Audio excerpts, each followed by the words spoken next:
I'm Carrie. And I'm Melinda. And Carrie and I decided it would be a good idea to prepare a statement for our families who are out there searching for that elusive, perfect Mother's Day gift.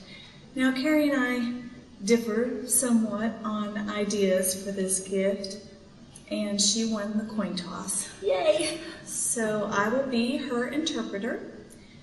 Carrie? Thank you, Melinda. You're welcome. To all of our loved ones, our husbands, our children, and Miss Bonita down at the corner coffee shop that makes those little chocolate chip muffins. They are so good. I could just see. Okay, sorry. We know you work hard all day long at your jobs and at school, and so we'd like to take the opportunity to say that this Mother's Day, all we need is your love, your time, and your affection. There's no need for material gifts such as flowers or jewelry or gift cards. We feel your appreciation in your hugs and your smiles, that sparkle in your eyes, the homemade cards, the clay handprints, all those special moments I will cherish. The first words you spoke, the first time you walked, all those nights I stayed up with you when you were sick. I love taking care of you.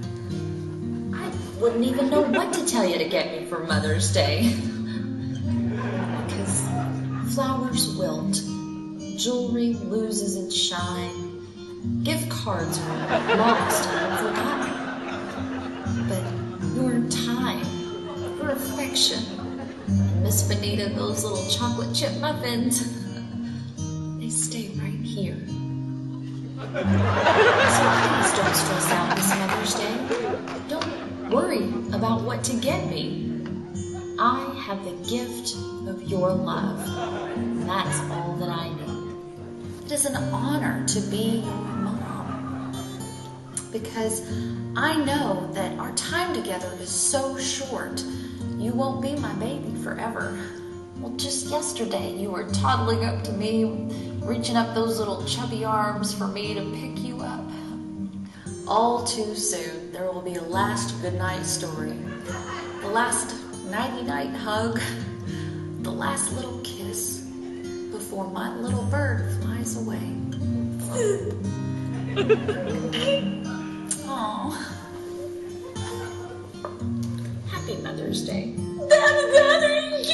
Now I'm her interpreter. She said Happy Mother's Day. I love Lydia. She loves her kid. I She does.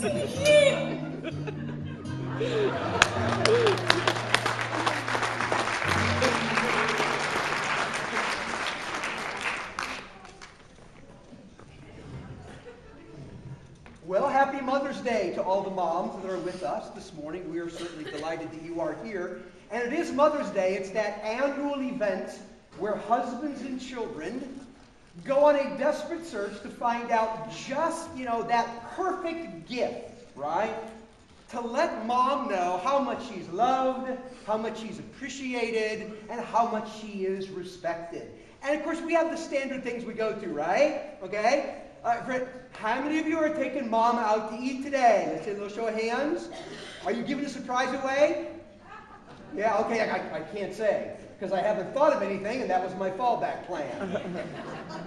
We've got cards, right? Hallmark makes a killing, this weekend every year, so we've got the cards that we can give. Flowers? Anybody flower people? Okay, you usually give flowers. You do not want to, either that or you're the stingiest group of males I have ever encountered.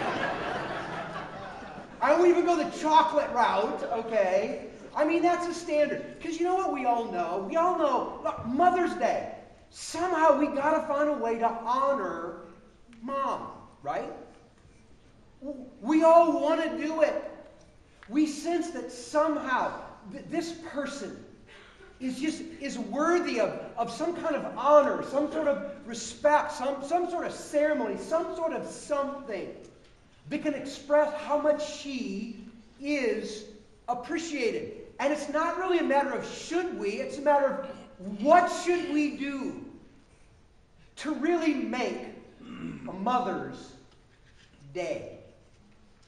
And I suggest maybe not just a Mother's Day, but how about all of the women who have played a significant role in shaping or impact the quality of our lives? How do we honor them on a day like today? Well, you know, what I'd like to do is I'd like to see if we can't look at God and see if God has any insight to give us in the subject. Because I figure if you're searching for something, God's counsel would probably be pretty good. And sure enough, God has something to say on the subject. God actually lets us know, at least in a general sort of a way, how it is that we can properly honor the moms or significant women who play a role in our lives. How it is we can really make their day. And it's found in a fascinating verse. It's the last verse of the last chapter of the book of Proverbs.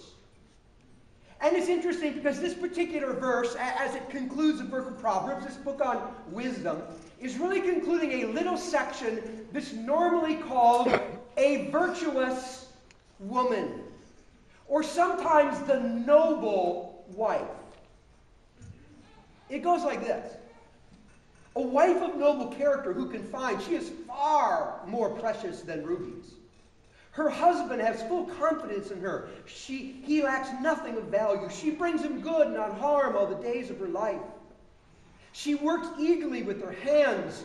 She is like merchant ships bringing food from afar. She gets up while it's still night. She provides food for her family and portions for her women servants. She considers a field and buys it. Out of her earnings, she plants a vineyard. She sets about her work vigorously. Her arms are strong for the task. She sees that her trading is profitable and her lamp does not go out at night. Her hands are constantly at work. She opens her arms to the poor and extends her hands to the needy. When it snows, she has no fear because her family is properly clothed. She even makes coverings for her bed, and her family is clothed in fine purple. She makes linen garments and sells them and supplies the merchants with sashes. She is clothed with strength and dignity and can laugh at the days to come. When she speaks, her words are full of wisdom, and faithful instruction is on her tongue. She watches over the affairs of her household and does not eat the bread of idleness. And then we get to the last verse, which I'll reveal in just a moment. Now, I need to make a couple of observations about this passage of Scripture. The first observation is simply this. God intends it to inspire women, not induce guilt. I remember talking to a pastor's wife years ago, and she said, I can't read Proverbs 31. And I said, why? She says, whenever I do, I feel like such a failure. I feel so guilty. Who can compare to the superwoman God painted in Proverbs 31? I mean, seriously, she works all the time. She buys this and that and does this and that. She has no fun. I feel ultimately guilty when I read it. Now, did God intend to put this passage in the Bible just so that you, the moms of the world, could feel especially guilty on Mother's Day? And so that you, in turn, could be motivated to extend that guilt to every member of your family? Is that why God put it in there? I don't think so. A question.